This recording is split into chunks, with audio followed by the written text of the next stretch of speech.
Hello and welcome to this episode of Acrinos Access. I'm your host, Eric Matei, joined today by Ivan Farber for a really fascinating conversation about, well, conversations.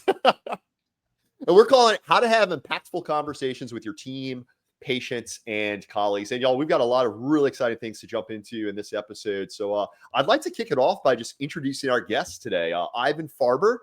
Welcome to the program. Ivan is a relationship manager with a financial services firm and has taken his passion for connecting with people and, well, has written a book about conversations and just has a lot of really great stuff that I've invited him to come on the show and join us in sharing. So, Ivan, welcome to Acrinos Access. Eric, it is a delight to be here with you on Acrinos Access. I'm excited about what we can create together. Let's do it, man. Let's do it. Why don't we maybe kick things off by you just sharing a little bit about yourself and your background and kind of, how you came to be an expert in all things conversations. Sure. Well, and I know your audience are optometry professionals. And so it's a little bit odd. Like, here I am, a financial services professional. I've been in financial services for 30 years, which means I've had a lot of conversations. There's a definition of an expert, and some people might call me an expert in conversations, but from the definition of Niels Bohr, he's a Nobel Prize winning physicist who said, an expert is a person who's made all the mistakes you can possibly make in a very narrow field. And I don't know that I've made all the mistakes, but I certainly have made a lot of mistakes. But then I've done a lot of experiments to see what works. And I've also figured out a lot of strategies that work and have a process that works. And I'm excited to share that with you and your audience. Fantastic. Well, look, let's go ahead and jump right into and just take it from the top, Ivan. And let's just start by defining conversation. Sure. Well, the conventional definition of a conversation is a talk between two or more people in which news and ideas are exchanged. And that's right out of the dictionary. I have a very different definition for it. And I'm thinking of it, number one, conversation is the basic building block of relationships.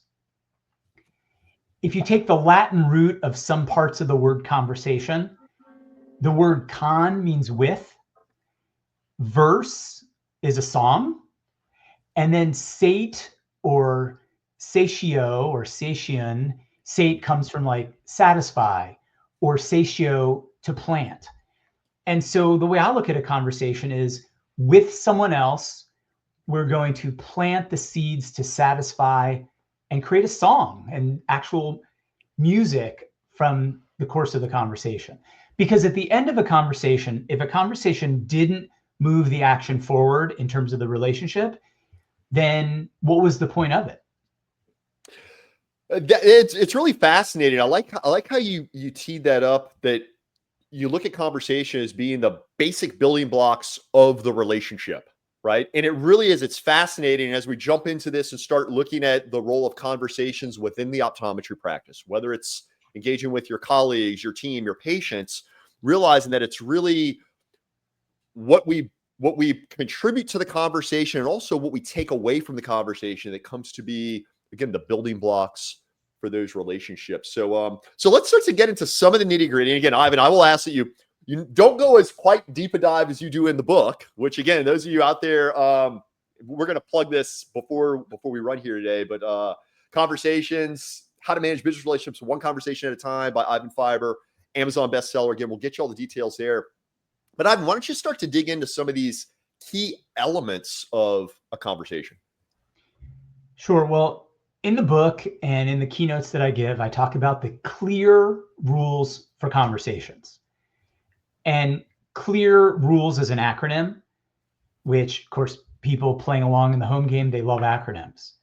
Oh, yes. But what I found after doing, basically studying the results at first for the writing the book, 10,000 conversations, and now I've continued to innovate and observe and experiment another like 14,000 conversations. But I found that there were conversations that worked if I used my clear rules. And when I didn't use my clear rules, they didn't work as well. So really being an expert though, it's been a matter of trial and error. But what I've found is that when I share these ideas with others, they work for others. So it's not just they work for me, but they work. So what is a clear conversation, you might be asking? CLEAR stands for create, learn, explore, address, and resolve. And I'm happy to unpack each of those one by one. I want to say though, before we do that, for me to relate to your audience of eye care professionals, I'm going to do it as not as a fellow eye care professional, but as someone who consumes and is a user and is a patient of eye care professionals. So that would be the context. So when I say create and starting a conversation from creating, that's aligning about what you want to accomplish, both you and the other person. And there's a lot I could say about it more, but it's like starting from a blank slate. So like before you and I came on the air, I talked about what is it that you want to accomplish? What do we want to do for people? And your answer was give them value. Well, that is a conversation. Like if someone sits down in an eye care professional's office and said, why are you here? Well, there could be some general understanding of why they're there, but having the other person say it in their words is so fundamental. So it starts with this context of having a clear conversation, right? The objectives being to create, to learn, to explore, to address, and resolve. And starting with that creation piece, it's really fascinating, Ivan. I know you mentioned you're going to kind of take this from the approach of you yourself as being a consumer of eye care, right? And being a patient. You know, that creation piece from a patient standpoint then would be what? So you could say I'm sitting down with my eye doctor and they say, why are you here? And I could say, oh, I'm here to get new glasses, which actually is something I'm thinking about right now. But everybody comes to a relationship with experience. So I've worked in the course of, I guess, 20 years, 4 different eye doctors. And there's reasons that I've been satisfied or dissatisfied with each of them. And their bedside manner, obviously their listening is one of them, but really just meeting my needs beyond just doing an eye test, beyond just getting me the glasses, being my partner in it. But those are all the things that the ambiance, the rapport. So one of the 4 eye care professionals I work with, he's very likable, but he's also very verbose. And so you have to be prepared to go to his office for about 90 to 120 minutes. Like he'll just talk your ear off. Well, that's not a need I have going in. So for him to really understand what my needs are and say, well, okay, how much time do you have? What do you want to accomplish here? What are your good and bad experiences coming to this conversation, coming to this relationship? Those are all things that come into creating a conversation and using rapport and building rapport in that space. Love it. So it starts with, I'm also hearing here part of that create piece. Again, the first element to a clear conversation. It sounds to me like a lot of that also is stating objectives from the front end, right? Why are we all here? What are we looking to get out of it? And then that sets us up for the next step, which is the learning piece. And this is fascinating. Certainly in the world of eye care, it's extremely fascinating, whether it's through diagnostics or interaction with the patient. So let's unpack a little bit of the L of the clear conversation, how we learn in the conversation. So yeah, the L is about learning. To some degree, you come into a conversation with some information. An eye care professional, of course, is doing the technical eye test, but starting off with, hey, I'm here to learn how I can support you and help you reach your needs is just a different orientation to, hey, I have stuff to cover. Hey, wait, 1 or 2, 3 or 4, right? Like just getting right into that. But really that professional is wanting to learn about me, learn about my family, learn about why I'm there, what my experience is, but coming from that learning approach. And the E in CLEAR is explore, and it's really integrated. I have them separately because, well, to make it an acronym that works, CEAR doesn't work as well. But when you're exploring and learning, what you're in particular looking for is the other person's needs.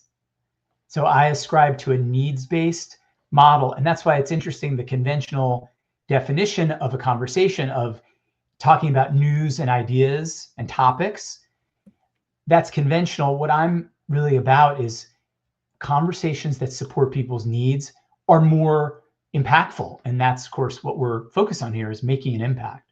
So you're exploring needs, you're exploring circumstances, you're exploring motivations. And ultimately, what you're eliciting are both the objectives that someone has, as well as the objections that they have. And when you start to think about collaborating with people and what a conversation is for, I mean, to plant a song and satisfy needs with somebody else, when you're going to satisfy someone else's needs, you have to understand them. And the definition of explore is to get a clear, complete, and mutual understanding. So it's one thing for me to say, oh, you're nearsighted. And it's yet another to go through and then for me to explain, like, hey, what is your understanding of your vision as you come into me, your new doctor? What have other doctors told you in the past? Really explore circumstances. And within this, like, letting them be fully expressed. It's fascinating if we're kind of like breaking down these elements of a clear conversation, right? So it started with create, let's set some expectations. Then we're jumping into learn. What is each wanting to get out? And let's start to kind of get in this path of discovery. And it's through the exploration that we uncover objectives, but also objections, right? And,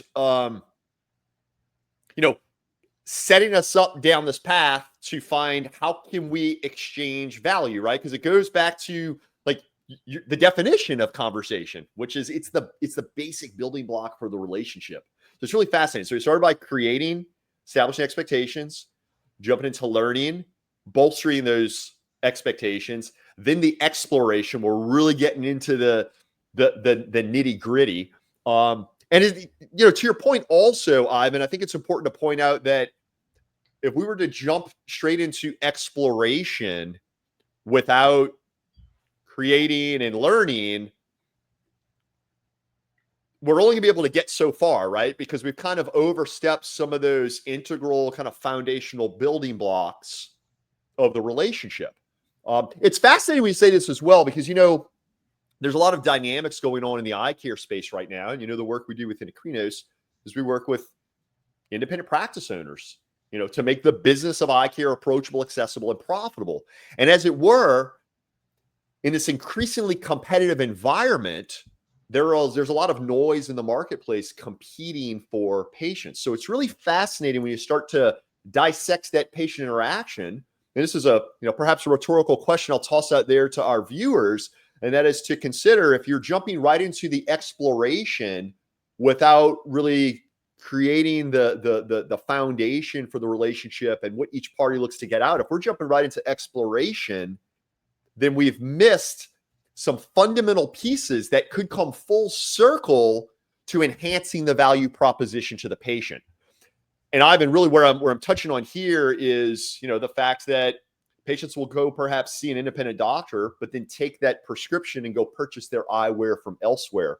Or maybe they'll get a bunch of recommendations from the doctor, but go elsewhere to seek out the solution. So it's really fascinating the degree to which, consider the impacts to which those first two steps to the clear conversation, establishing the expectations, creating, and then the learning before jumping into the exploration piece. So assuming we are following the process of a clear conversation, now let's get into the addressing piece. Yeah, so the word address means to speak to. And I like the word address versus the word like answer in terms of answering questions, because a lot of times people don't formulate questions in a way that actually will serve them. And you have provider trying to answer questions that aren't well formed. So I address questions, I address topics, and I address needs, objectives, which are kind of synonymous, and then objections. And why are objections so important? Well, we need to get people to trust us when we're professionals, and people are naturally skeptical. There are solutions we put out that naturally have drawbacks. Sometimes people are indifferent. Sometimes there's misunderstandings. And actually, I have an acronym for the generic objections that people have. The acronym is DIMES. So yet another acronym for those playing at the home game. And DIMES stands for those things: drawbacks, indifference, misunderstandings, excuses, and skepticism is DIMES. And so what I've found is that you have objections as you're putting forth solutions, you're addressing the needs, you're coming up with solutions. People object to those solutions. A lot of times we'll say, oh, they don't trust me, or they don't like the solution, but it could just be a misunderstanding. Or it could be that they're generally happy with it, but there's just a drawback. So this is a very important process, because what could appear that someone doesn't trust you, it could just be that they want to trust you, and how you help them overcome their own objection is how you gain their trust. Part of addressing, though, is putting forth the different pathways, the different solutions. So like for a guy like me who has a heavy astigmatism, there's some glasses that will work for me and some won't. And I like an eye care professional who's going to lay out, like, here's your choices. We could do a near glass. We could do a far glass. We could try to do progressives. Like, I really appreciate that. They're not done there, but there's this give and take in the address part of the conversation. And it's more speculative, and you're considering different solutions. You're not deciding on the solution. You're kind of dancing in that part of the conversation.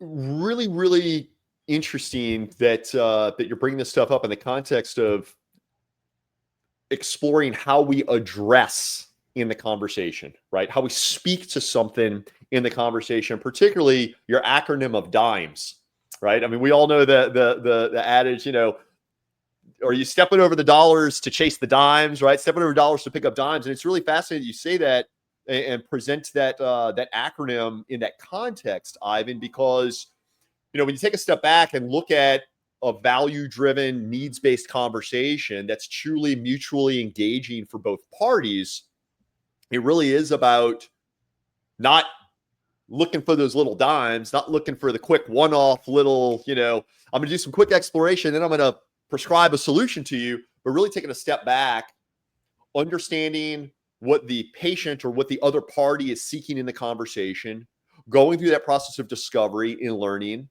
before jumping into exploration and fully uncovering the objectives and the objections, and then addressing them in a way that we're not falling into the dimes, but that we're delivering something of true value that speaks to their needs. Would you remind us also, I wasn't able to jot down all of the dimes right quick. What does that acronym stand for again, Ivan? Dimes? So drawbacks. Drawbacks. That's when there's either absence or presence of a feature or benefit that is either desired or undesired. Drawbacks. Indifference is actually when someone is satisfied with their current circumstances, but maybe they shouldn't be. And there could be some apathy, or we know as professionals they could do better. Sure. The M is for misunderstandings. And anytime you get two people in a conversation, you're going to have at least 10 opinions. There's all sorts of room for misunderstandings. And people can't move forward on top of a misunderstanding. There's excuses, which I often talk about with my colleagues who are in sales and when I'm doing sales, or just to really get people to do something in the world to move the boat forward. People have, when I get my ducks in a row, or when I get my everything lined up, we need to know how to handle that, because that's excuse is basically an objection to doing acting right now.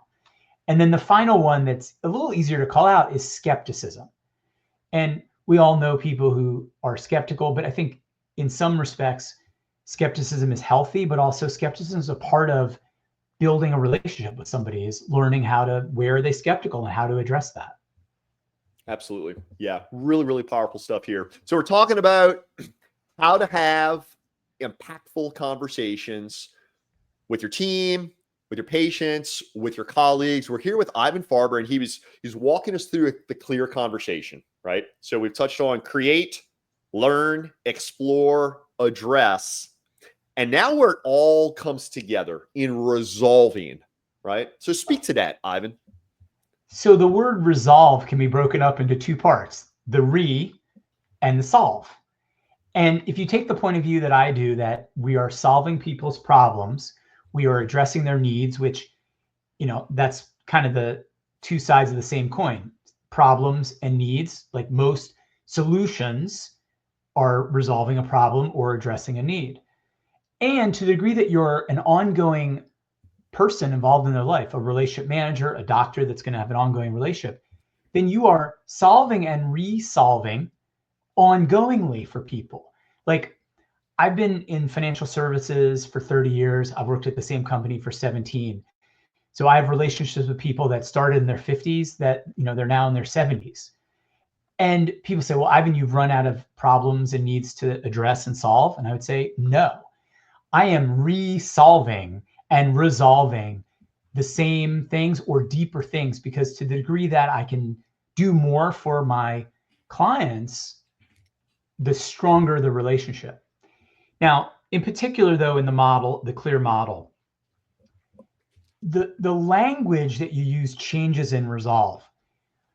We haven't gone down this route, but I do a lot of training, coaching, mentoring, and writing about the use of questions.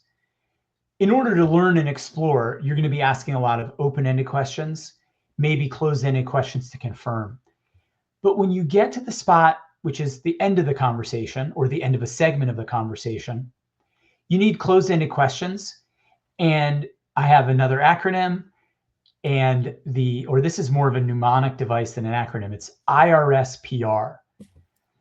And each of those letters, first of all, of course, the IRS could always use PR. But each of those stands for a speech act that invites action, move it forward. So speaking of invites action, the I is invite, like I invite you to do something. The R is to request, like make a request of somebody. The S is to suggest. The P is for propose, and the R is for recommend. And what I find is that people often have these conversations, and then they get very attached to the solution that they're putting forth. And they don't necessarily have the vocabulary to encourage someone to say yes or no to the recommended strategy or to the proposal or to the suggestion. And just having that vocabulary is one part of the resolution part of the model. It's fascinating how it all comes together, where it goes from being, and when you follow the steps, it really sets you up for a powerful resolution. But you also come to realize if you jump over any of the clear steps, then it's going to wreck your resolution, right? What most people do is they begin a conversation with somebody and they go right to resolve. And They go right to resolve without any context of the pathways you've already gone down. They go right to resolve without the language of actually getting a resolution. This, though, is pretty common. People actually run right through right over the whole process. And they have you ever you get advice, you get a lot of advice from people, right? And people go right to the advice without taking the process. Now, does this process take time? In most cases, yes, but so does creating relationships with people and good relationships with people and building an eye care practice. Like, it takes relationships with clients, because Your business, like a lot of businesses, is a commodity business. I mean, there are many places that you can go to get your eye care, but there's only one place that you can have a relationship with Eric, right? Like, or whatever eye care professional is watching or listening to this right now. So it's relationships that make a huge difference for people. That's how you build a practice. That's how you build a business. I think what's also really, really powerful in this, Ivan, is, while eye care, like many things and many more things increasingly, I mean, look, with technology and now the advent of all of the ways that artificial intelligence and machine learning and all these different things that are coming to the table that are impacting, they're overstepping. You can see the strides to which technology is attempting to create the clear conversation, follow that clear model, because we're realizing it's this clear process that's really setting everyone up to have this sustainable, value-driven relationship. And that's where I think there's something to be said for the independent practice owner that's in their office. Sure, patient can go anywhere to get an eye exam, but there's so many elements that we're unpacking here that you all of a sudden come to realize that there's actually very few places that are ready to fully meet the needs of that patient. And certainly something that technology, even in this tech world that we're now living in, that there's ever more tech solutions, there's little to no clear conversations occurring when one is utilizing technology. So really fascinating stuff, Ivan. What I'd like to do now is shift gears into some applications for the practice. And particularly, I mean, we could obviously go speak at length regarding practices at different stages of the practice life cycle, or perhaps different aspects of the practice and how they are impacted by conversations. So let's maybe just take it from the top and talk about, how do conversations impact these different aspects of the practice, whether we're talking about the patient experience, whether we're talking about just smooth operations and workflows, and certainly the impact of profitability. From what perspective? And this is where I think it perhaps shifts gears into engaging with your team versus engaging with patients. And while certainly they're all going to kind of follow the clear path, we realize that these are different stakeholders that you as the doctor will have different relationships with and are going to be, serving different functions. So maybe let's just start from a patient side, right, Ivan? I mean, you being a patient yourself, how do these conversations impact your experience and your purchasing behavior as a consumer? Well, I've left eye care practices because of the relationship. But let me give the second framework, because I think this will be helpful. I'm not going to, won't do it in the level of detail we talked about clear, but rules that I have for myself in conversations. And rules is an acronym for rapport, use questions skillfully, listen, exercise self-control, and satisfy needs. And I've said a number of these things already, but specifically with your team or clients or colleagues, rapport. I mean, people want to do business people and work for somebody who they like and trust. What's worse, liking someone but not trusting them, or trusting them but not liking them? And it's kind of a weird question to ask. And the reality is, if we don't like someone, it's hard to trust them. And if we don't trust someone, it's hard to like them. And we actually want both, is what I think people want. And so you want to be able to trust your boss. If you're the boss, you want to be trusted. You want to like and trust the people working on your team. And so that requires the ability to build rapport with them. And I often believe, and this is not a scientific study here, but I believe about 8 out of 10 people, it's pretty easy to get rapport with them. It happens. But what we train for and what I coach to mostly is the 2 out of 10 where it's difficult. The 2 out of 10 where someone might be giving you what I call the Heisman Trophy, where they're they have their ball close to the chest and they're pushing you away. But I'm sure that people get that as patients. Like the person comes in, they're kind of upset because they had to get another pair of glasses, and they're already coming in pushing the doctor away. And the doctor's like, wait, I'm here to help you. I'm here to help you. But without truly unpacking the suitcase of objections and frustrations, it's hard to collaborate on top of that. So the rules are really important for that. Again, Yeah. rapport, using questions skillfully, listening, having the self-control and exercising self-control to do those three things. And then the S is to satisfy needs. And that, again, comes back to the needs approach. Like, what does my team need from me? You know, I'm running this office, but what do I really understand what they need from me?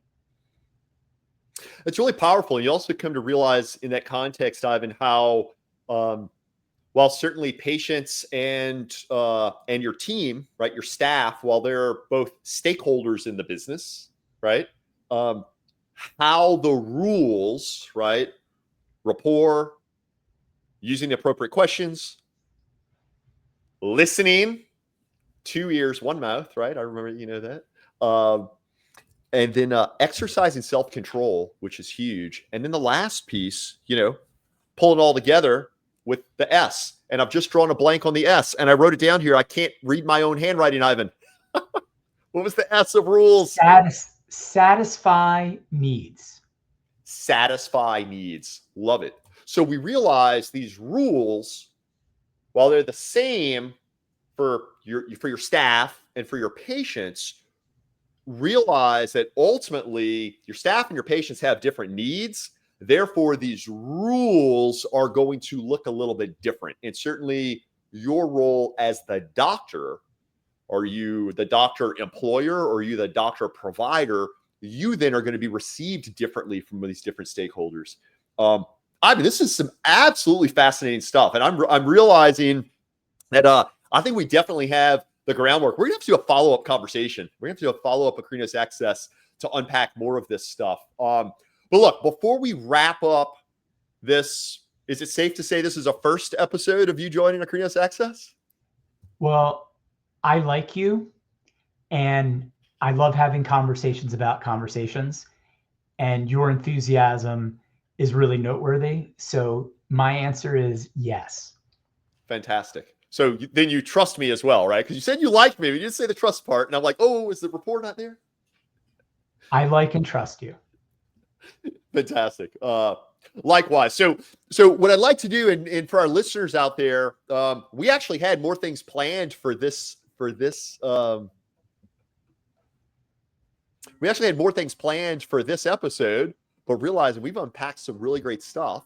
So I propose that we're going to revisit this where we can get a bit more granular, talking about conversations at different stages of the practice life cycle, right? Which is going to look radically different for someone that's perhaps just launched their cold start, right? Versus someone who's perhaps 30 years in business, right? So we're going to jump into that in the next episode. But Ivan, before we close out this one, I would like you to speak a little bit more about this magnificent book that you put together that really does deep dives into a lot of these topics. So tell us a little bit about your book, and also perhaps what inspired you to write the book.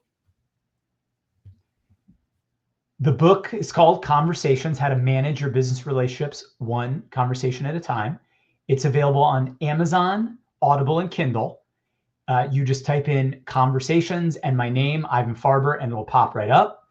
You can also visit my website, conversations.biz/book, and it'll take you right to the book on Amazon. I have mentored a lot of people. I've also been mentored by a lot of people. And it was my mentees who said, Ivan, you should write a book. Because I would teach them something and they would say, boy, I never learned about the rapport sandwich technique before. Like, who teaches that? I never learned about the strategy of the 3 rapport questions.